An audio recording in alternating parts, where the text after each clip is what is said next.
Now we will study dipole placed in an uniform external field. Now what is a dipole? A pair of equal and opposite charges separated by a small distance, that is 2a. It constitutes an electric dipole. The net charge of the dipole is 0 because one is positive charge, another one is negative charge. Therefore, dipole is characterized by a quantity called dipole moment. So its direction is from negative charge towards the positive charge. Now we have this dipole. Now we are applying a uniform external field. What is a uniform external field? An electric field which is constant everywhere is called uniform external field, and it is always represented by parallel lines. Now let us assume that we have an external field here in this direction.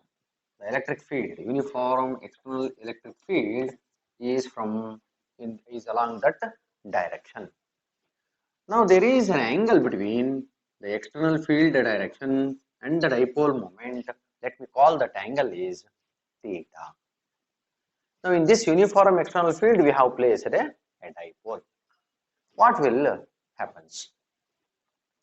Now because of the electric field, the positive charge, it experiences a force F is equal to plus QE. It experiences a force plus QA in the upward direction. It is going to experience a force F is equal to QE in the upward direction. At the same time, the negative charge, it also experiences the same force but in opposite direction, that is minus QE. That means this negative charge experiences a force F is equal to minus QE in the downward direction. Whenever a dipole is placed in a uniform external electric field, the two charges experiences the same magnitude force, that is QE. But positive charge is experiencing the force in the upward direction and negative charge is experiencing the force in the downward direction. Then what is the net force? Then net force is the sum of those two, that is equal to 0. Therefore, that dipole will not experience any net force in an uniform external field. But look here, those two forces are acting at different points. That means those two forces have different lines of action. So therefore, those two forces produces torque on the dipole. So therefore, the dipole is going to rotate along the field direction. This rotational effect we have studied is called as torque. Now, how you calculate the torque?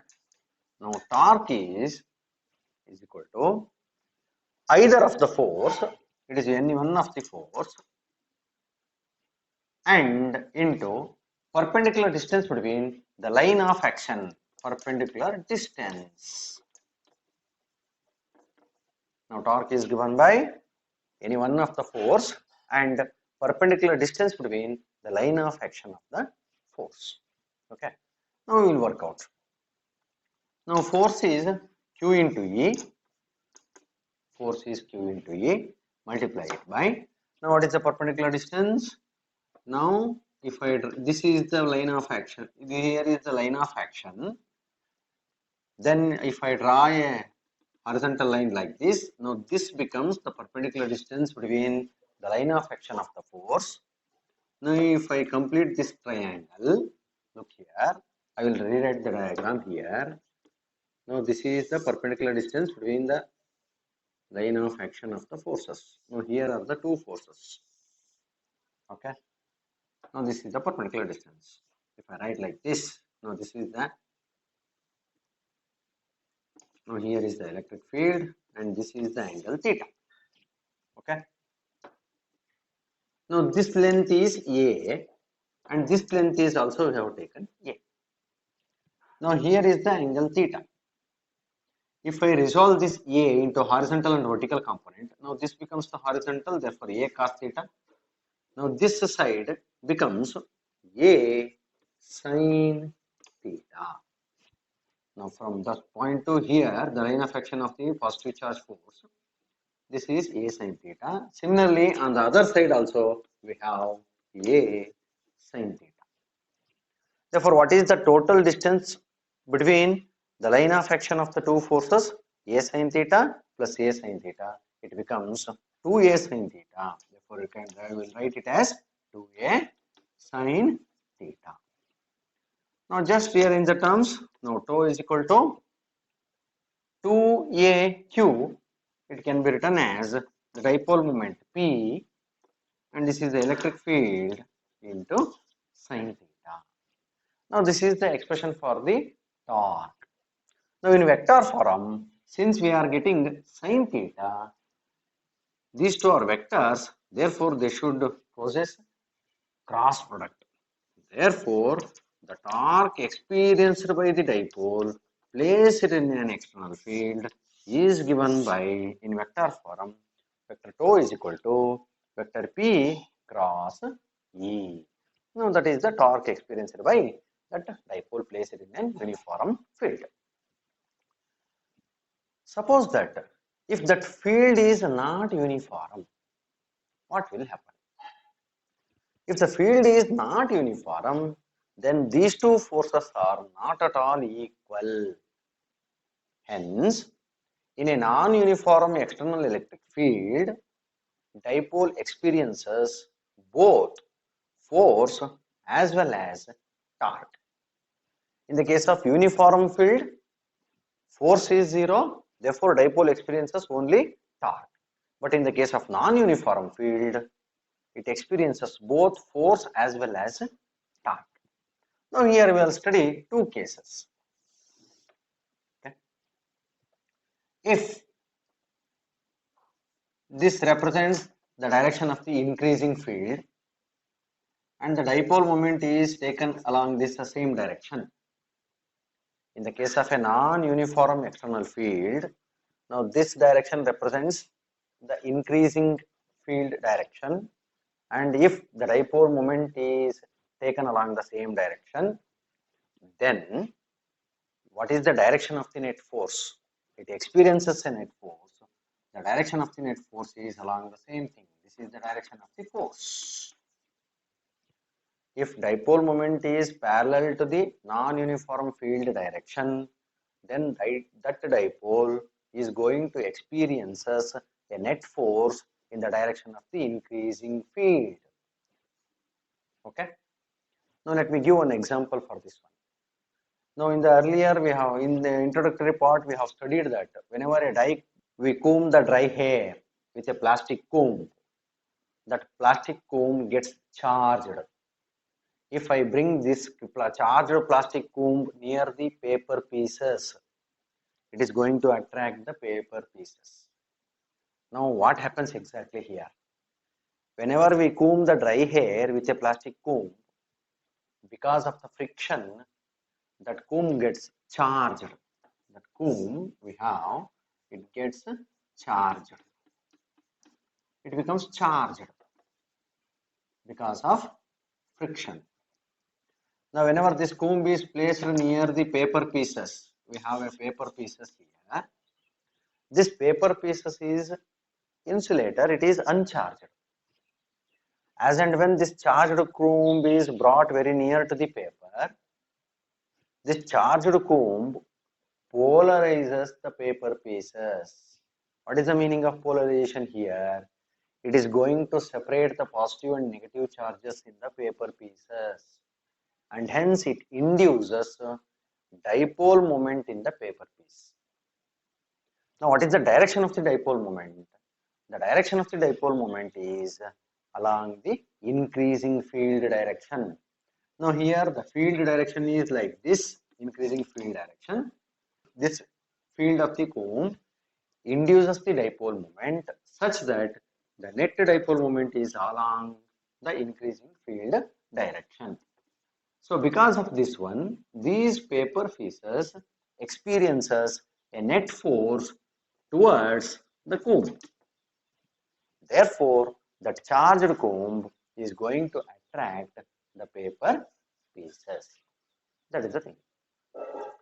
Now, if these two are anti-parallel, what will happen?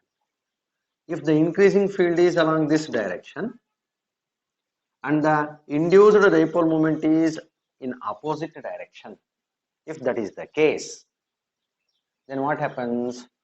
This dipole is going to experience a net force in the decreasing field direction. The dipole, if it is anti-parallel to the increasing field direction, then it experiences a net force in the opposite direction of the increasing field direction. Okay. Now, because of the presence of this sine theta, the torque not only depends on the dipole moment, not only on the field, it also depends on the orientation. Now here we will study three cases of regarding the torque. Now those are, now first let me take, if theta is equal to 0, if the angle between the dipole moment and the electric field vector is 0, what is that meaning? We have the electric field along this direction, therefore dipole moment is along the same direction. The angle is 0. Then what is sine 0? Sine 0 is 0, therefore torque is 0. That means if the dipole moment is parallel to the uniform electric field, then it will not experience torque. Then the dipole is in most stable state.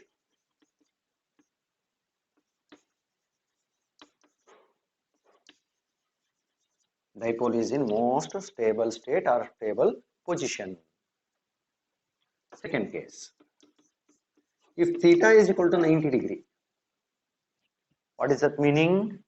We have the electric field along this direction and the dipole moment is along this direction. They are perpendicular to each other. Now sine 90 is 1, therefore that dipole experiences maximum torque, tau max, that is given by P. If the dipole moment is perpendicular to the uniform electric field, then that dipole is going to experience a maximum torque and is given by this relation. And the third case, if theta is equal to 180 degree, what is that meaning? The dipole moment and the electric field are anti-parallel to each other. So dipole electric field is upwards and dipole moment is downwards. If they are anti-parallel to each other, then what is the sine 180? It is once again 0. Therefore, torque is 0. The dipole will not experience any torque. But it is said to be in most unstable state. Unstable state. If you have given a gentle push to that dipole in this condition, it suddenly comes back to the most stable state. So therefore, in a uniform external field, the dipole tends to align along the field direction. If it is along the field direction, it is most stable.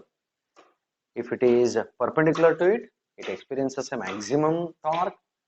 And if it is anti-parallel, then that situation is most unstable state or position of the dipole. Now we will study continuous charge distribution. Now we have studied Coulomb's law. Now it is applicable for point charges.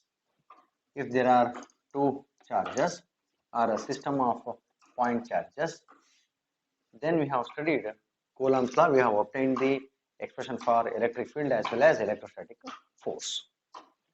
But if you have a system is solid surface which is having so many number of charges, now that system is called as continuous charge distribution. Now in this case, due to this charged object, if I want to calculate what is the electric field here at some point P, it is difficult to use Coulomb's law because it contains an infinite number of charged particles, and it is a tedious process to apply Coulomb's law and calculate what is the electric field at this point. In order to overcome this difficulty, here we are going to make use of another law that is called Gauss law. We are using this Gauss law to calculate the electric field at a point due to the continuous charge distribution. Before going to Gauss law, let me study some three important concepts. So first concept is linear charge density. Linear charge density, it is denoted by the letter lambda. Now what it indicates? Now we have a conductor, okay, it is having a certain length L, okay, it contains a total number of charges Q. If you consider a small portion of the conductor, it is having delta Q charges and the length is delta L. So then we define a quantity called linear charge density. It is the ratio of charge per unit length of the conductor.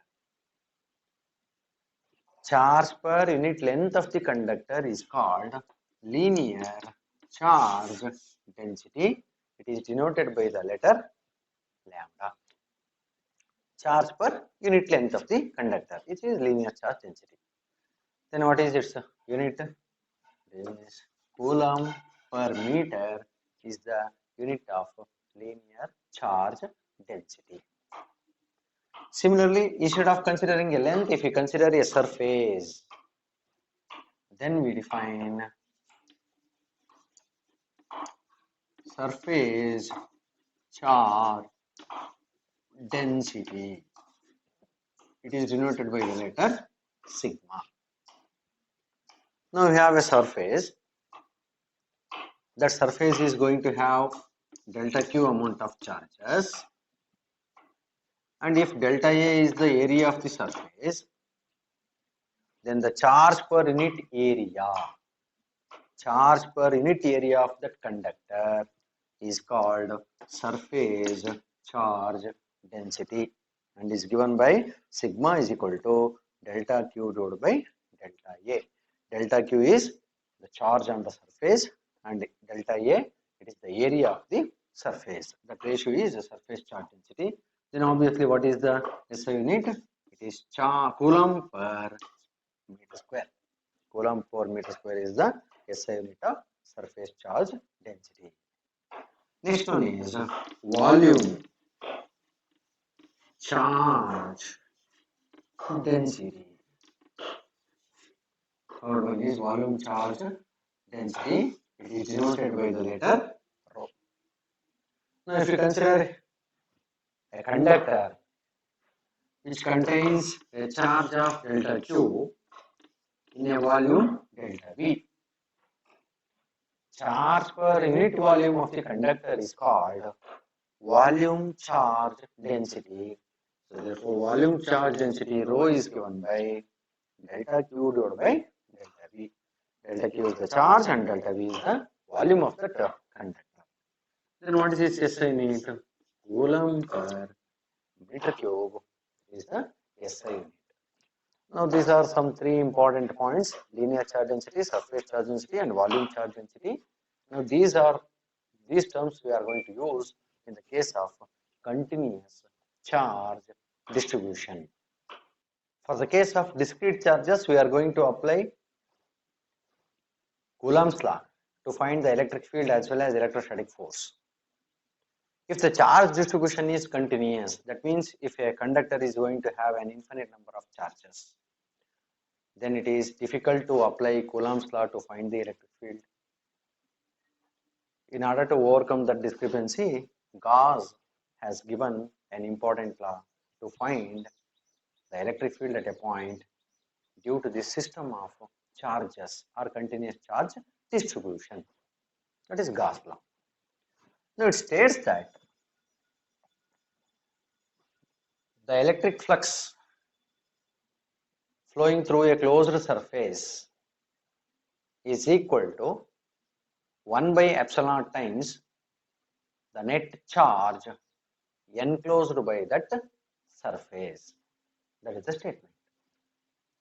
Now we have a surface, some surface, okay. If that surface encloses a net charge of Q, it is enclosing a charge of Q, it should be a net charge. That is total of positive charge as well as negative charge, therefore it is the net charge if it encloses a net charge. Then we have electric field lines which are coming from here. Now how many number of field lines are passing through this surface? It depends on how much of charge is enclosed by this surface.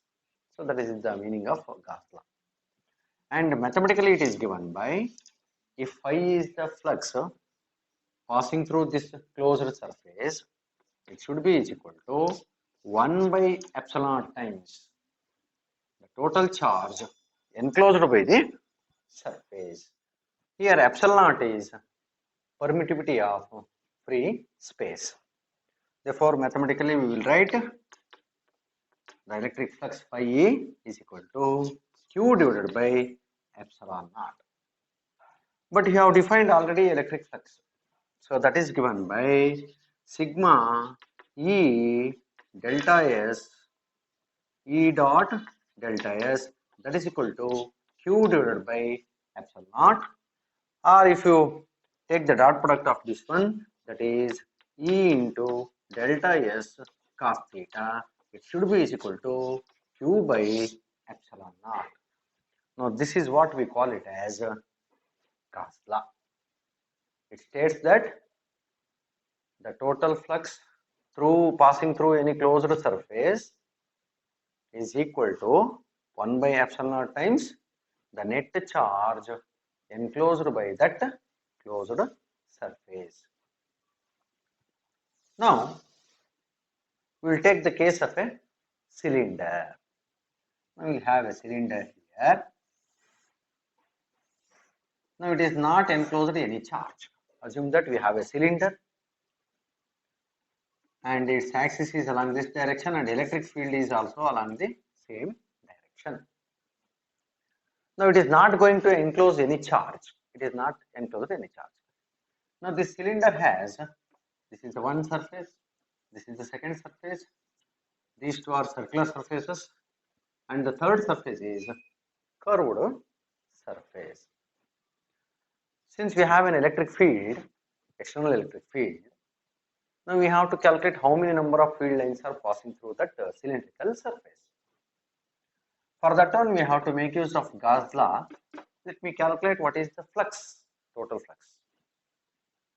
The total flux is, since we are having through surfaces, phi 1 flux through the first surface plus phi 2 plus flux through the second surface and phi 3 flux through the third surface.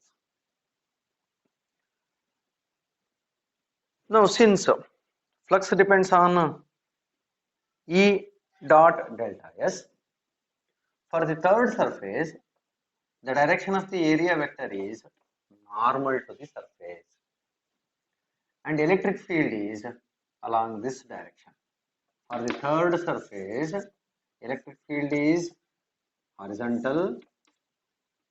This surface area vector is normal.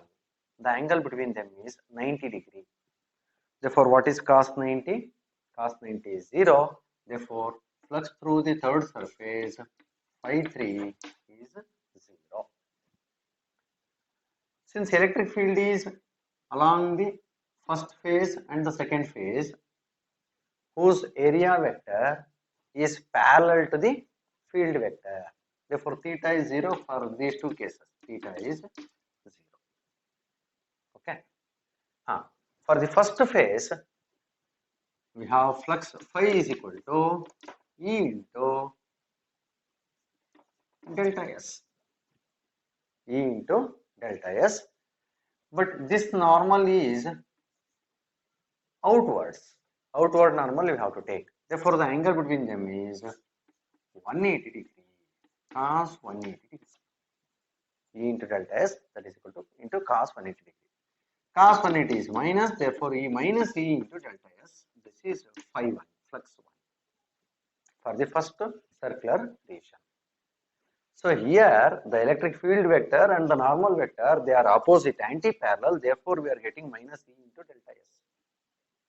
For the second phase, phi 2 is equal to electric field vector and the normal vector, both are in the same direction, that is cos 0. Cos 0. Cos 0 is 1, therefore E into delta S, that is phi 2. Clear? Now if we calculate the flux, total flux phi is equal to sum of these three. First one is minus E into delta S plus E into delta S through the third surface is 0, therefore phi is 0. That means even though we have an external electric field, not a single field line pass through that cylindrical object, because it is not going to enclose any charge. It is not enclosing any charge, and hence flux through that one is 0. Now study some important points regarding Gauss law. Now first point, the Gauss law is given by the relation phi is equal to Q divided by epsilon naught. Okay, and also phi is given by sigma E delta S cos theta, that we know. Okay, now the first point says that Gauss law is applicable for any closed surface. Any closed surface, irrespective of its shape and size. The Gauss law is applicable for any shape and size, but the surface should be a closed one. That is the first point. Now the second important point is, now in this Gauss law expression, on the right hand side we have a charge Q. Now this Q is total charge or net charge enclosed by that entire surface. Total charge or the net charge enclosed by the surface, that is the second point. And the third point is very interesting one. We have a surface, here are some charges, and outside are also some charges. 1, 2, 3, 4, 5, 6, etc. We have a closed surface, inside there are two charges and outside there are also other charges. Now in this Gauss law expression, the phi which corresponds to the electric field, it is due to both inside as well as outside charges. The flux which represents the electric field, it is due to both the inside as well as outside charges. But the right hand side Q, it corresponds to only the inside charges. So that is the third point. And the fourth point,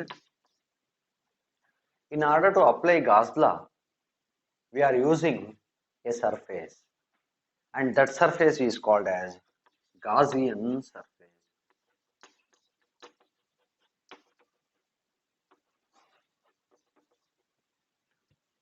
The surface over which we are going to apply Gauss law is called as Gaussian surface. We can choose a Gaussian surface of any shape depending on the nature of that material, conductor or the conductor. Now this one care should be taken. We have to consider the Gaussian surface such that it should not pass through a discrete charge. That is the condition. And fifth one, Gauss law can be easily applicable for a object or a system which has some symmetry.